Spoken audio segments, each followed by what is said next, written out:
Discuss करने वाले हैं मोस्ट इंपॉर्टेंट टॉपिक पे, जो कि है सैलरी। सभी यही चाहते हैं कि अच्छा सैलरी मिले, अच्छा जॉब मिले हमें।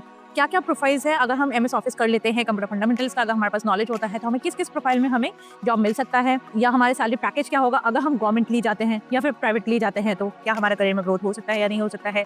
इसी तरीके से हम लोग एमएस ऑफिस के बारे में भी जानेंगे कि अगर हम एमएस ऑफिस के बारे में जानते हैं, हमारे पास नॉलेज है, तो क्या वो हमारे जॉब में, या अगर हम जॉब करने के लिए जा रहे हैं तो वो हमें क्या फायदे दे सकते हैं। तो चलिए स्टार्ट करते हैं आज का वीडियो।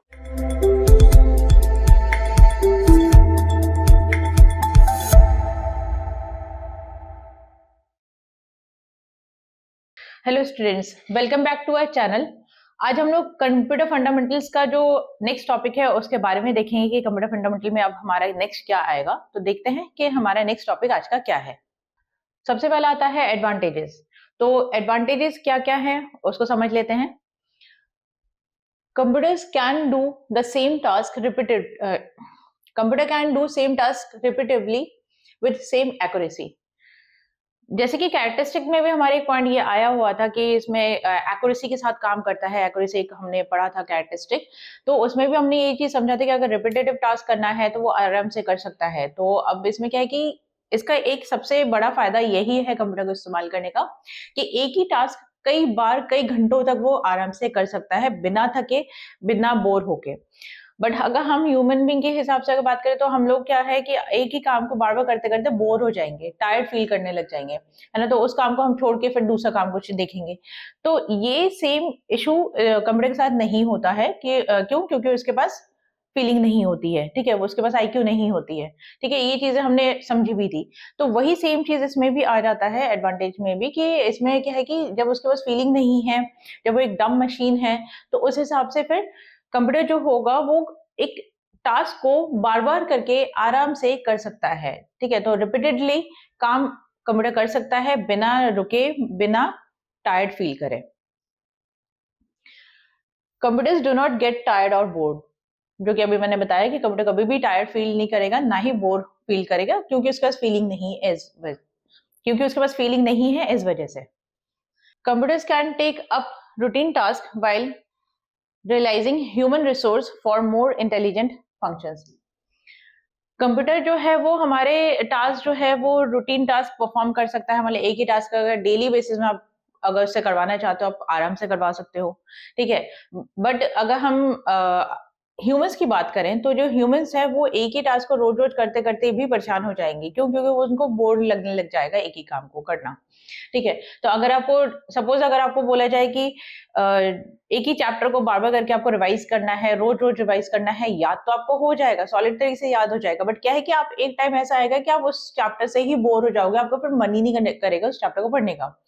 बट अगर हम कंप्यूटर की बात करें कि एक ही फाइल को बार बार हम एक्सेस कर रहे हैं, एक ही फाइल को हम यूज कर रहे हैं, एक ही फाइल में हम काम कर रहे हैं, तो कंप्यूटर जो है वो उस फाइल के साथ में बोर नहीं होगा, ना ही वो परेशान होगा, वो आराम से उस फाइल में काम करने देगा हमें। तो इसका मतलब है कि कंप्यूटर क्या है कि कंप्यूटर जो है वो इंटेलिजेंट तो नहीं है। क्यों? क्योंकि उसके पास दिमाग नहीं है, ठीक है। जैसे हम ह्यूमन बींग्स के पास दिमाग है, तो हम कह सकते हैं हमारे पास इंटेलिजेंस ही है, ठीक है। तो इस तरीके से कंप्यूटर के पास दिमाग ना होने की वजह से क्या है, वो एक टाइप से इंटेलिजेंट नहीं कंसिडर किया जाता है। क्यों? क्योंकि वो ह्यूमन पे डिपेंड है, हम लोगों पे डिपेंड है, कि हम लोग जैसे इंस्ट्रक्शंस को देंगे वैसे ही वो काम करेगा। तो ये हो गए हमारे कंप्यूटर के कुछ एडवांटेजेस। अब देखते हैं डिसएडवांटेजेस के बारे में। अगर कोई डिवाइस अगर हम इस्तेमाल कर रहे हैं, तो उसका अगर बेनिफिट्स है, तो उसके डिसएडवांटेजेस भी जरूर है, ठीक है। तो डिसएडवांटेज में इसमें कंप्यूटर का क्या है? Computer have no intelligence, they follow the instructions blindly without considering the output और आउटकम। तो आप ये बोल सकते हो कि कंप्यूटर जो है, जैसे अभी मैंने बोला भी कि एडवांटेज में फायदा ये है कि आप एक ही काम को बार बार करके कर सकते हो। बट एक डिसएडवांटेज ये है कि जो भी रिजल्ट आएगा, उसको नहीं पता है कंप्यूटर को कि रिजल्ट क्या आना है। बस उसको काम करना है, उसको काम से मतलब है, ठीक है। क्यों? क्योंकि उसको पता ही नहीं है ना कि उसको काम जो है वो खुद से करना है, क्या है। क्यों? क्योंकि उसके पास फीलिंग वगैरह कुछ भी नहीं है, ना डिसीजन पावर है उसके पास, ठीक है। तो डिसीजन पावर ना होने की वजह से भी हम ये बोल सकते हैं कि कंप्यूटर जो है, जो इंस्ट्रक्शंस हमने दिया है उसको ब्लाइंडली फॉलो करता है, बिना सोचे समझे उस इंस्ट्रक्शन को फॉलो करता है। और फॉलो करने से क्या है कि कई बार ऐसा भी होता है कि अगर हमने गलत इंस्ट्रक्शन दे दिया है, तो वो हमें गलत रिजल्ट भी दे देता है।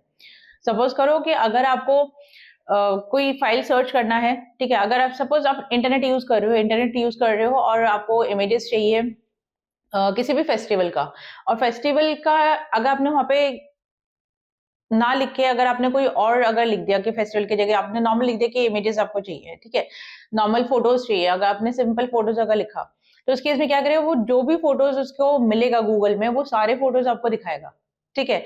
बट अगर आपको स्पेसिफिकली अगर चाहिए फेस्टिवल का, तो वो सिर्फ आप फेस्टिवल वर्ड लिखोगे उसमें, ठीक है, फेस्टिवल फोटोज आप लिखोगे तभी वो दिखाएगा। फेस्टिवल्स में भी क्या होगी, जितने भी फेस्टिवल्स होते हैं पूरे वर्ल्ड में, सारे फेस्टिवल्स के हमें शो कर देगा इमेजेस, ठीक है। तो इसका मतलब क्या है कि अगर आपको स्पेसिफिकली इंडिया के अंदर जितने भी फेस्टिवल्स होते हैं, कोई जैसे होली का है या दीपावली का है, कोई भी अगर इस टाइप का अगर चाहिए, तो आपको वहां पे मेंशन करना पड़ेगा, क्योंकि कंप्यूटर को नहीं पता कि आपको किस फेस्टिवल का आपको फोटोज चाहिए है या किस तरीके के फोटोज आपको चाहिए, ठीक। तो इसका मतलब क्या है कि अगर हमने वहां पे लिखने में अगर गलती करी है, तो कंप्यूटर हमारी गलती के हिसाब से ही हमें रिजल्ट को दिखाएगा। वो ये नहीं करेगा कि आपको चाहिए था होली फेस्टिवल की फोटोज और वो दिखा रहा है कि आप अदर किसी का, ठीक है। तो ऐसा नहीं होगा कि आपके ना बताने पे वो एग्जैक्ट आंसर दे दे, ऐसा नहीं होगा। आप जैसा बताओगे कंप्यूटर को, वो वैसे ही काम करेगा। इसलिए बोला जाता है कंप्यूटर जो है वो ब्लाइंडली हमारे इंस्ट्रक्शंस पे ट्रस्ट करके देन फिर हमें रिजल्ट्स को शो करता है, जो कि एक डिसएडवांटेज है। Regular electric supply is necessary to make computers work, which could prove difficult everywhere, especially in developing nations. Computer जो है वो बिना इलेक्ट्रिसिटी के तो चलता नहीं है। अगर मैं डेस्कटॉप की बात करूँ, तो डेस्कटॉप के लिए आपको लाइट चाहिए होगा, बिना लाइट के तो आप इस्तेमाल ही नहीं कर सकते हो। लैपटॉप की अगर बात करें, तो लैपटॉप भी एक टाइम तक चल सकता है जब तक उसकी बैटरी है। जैसे बैटरी खत्म हो जाएगा, आपको अगेन पावर में लगाना पड़ेगा चार्ज करने के लिए, ठीक है। इसी तरीके से अगर मोबाइल की बात करें, या जैसे मोबाइल है, टैबलेट्स है, अगर इनकी बात करें, तो उसमें भी उनको भी हमें क्या करना पड़ता है, चार्ज ही करना पड़ता है। अगर चार्ज करेंगे तो किसकी जरूरत होगी, इलेक्ट्रिसिटी की जरूरत होगी।